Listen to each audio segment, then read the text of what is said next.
The Lord be with you. May the word of God bless you. In the name of the Father, and of the Son, and of the Holy Spirit. It is good to see you on this good day. Napakahalaga ng araw po na ito para sa atin. Ngayong araw po natin ilo-launch ang Biblia Pinoy version. Kaya mga kapatid, sama-sama natin tuparin ang sinasabi ng salmista sa Psalms 118:24. Ang sabi niya, "This is the day of the Lord's victory. Let us be happy and let us celebrate." Wonderful are your works. Marvelous are your deeds. Awesome are your ways. The glory belongs only to you, because only you are worthy now and forever.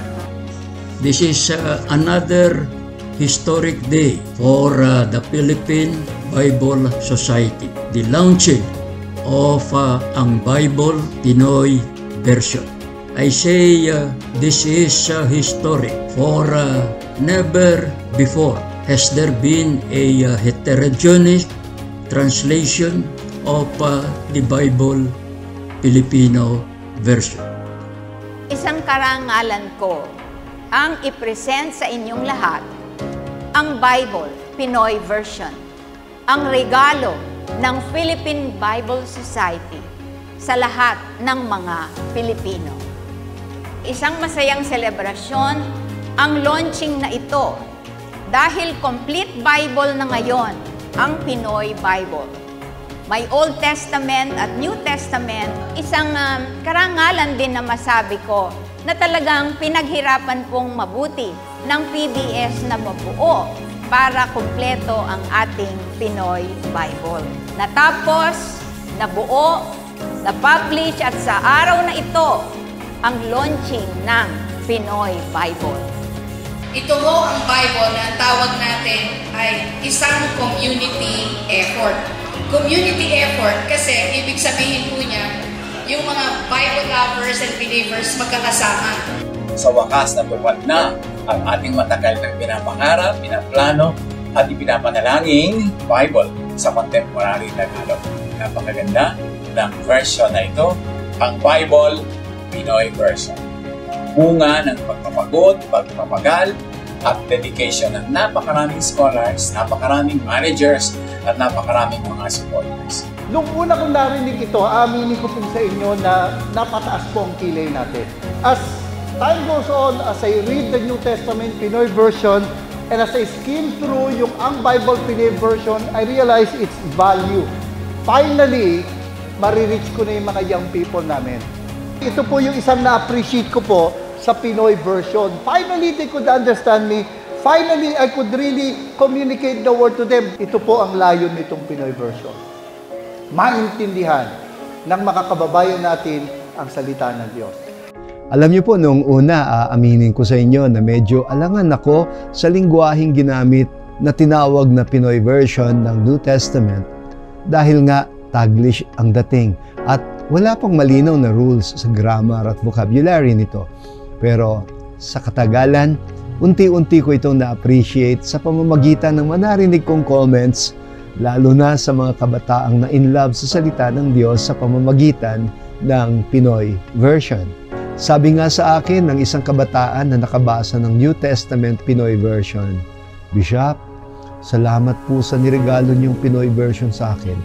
Para bang mas gets ko na ang ibig sabihin ni Jesus." Tunay ngang kapuri-puri at highly commendable ang isa na namang achievement ng PBS bilang patunay sa kanyang mission na magbigay ng Pinoy version ng Bible na akma sa kontekstong Pilipino at kulturang Pilipino. Naway, ang bagong version na ito ng Bible ay patuloy na magsilbing daluyan ng pag-asa, patnubay at kapanatagan sa lahat ng makakatagpo nito. Ito po ay napakagandang project upang mailapit ang salita ng Diyos, lalong-lalo na po sa ating mga kabataan. Itong project ng Heterogeneous Language sa ating Pinoy version is, I think, the first in the world na napagawa natin. At ito po ay trailblazing na endeavor. At ito po ay makakatulong, lalo na sa mga kabataan natin, sa mga urban areas, at pati rin sa rural areas, na mas makita ang kahalagahan ng salita ng Diyos at maintindihan ito. Blessed are you, O God of the universe, for the gift of your word, which speaks to us across time and space. We ask that you pour out your blessing upon every copy of this new Pinoy translation of the Holy Scriptures, that it may be a well of your living water for all who hunger and thirst for righteousness. Maraming salamat po sa Philippine Bible Society. Salamat po sa lahat ng denominations na nandito ngayon. Kasi anak ko po pa rin lahat. Tinatawag po lahat ng tao na nandito ngayon. Ingatan na rin po ang buong Pilipinas. Brothers and sisters, we pass on to you this special gift of a new scripture translation, ang Bible Pinoy version.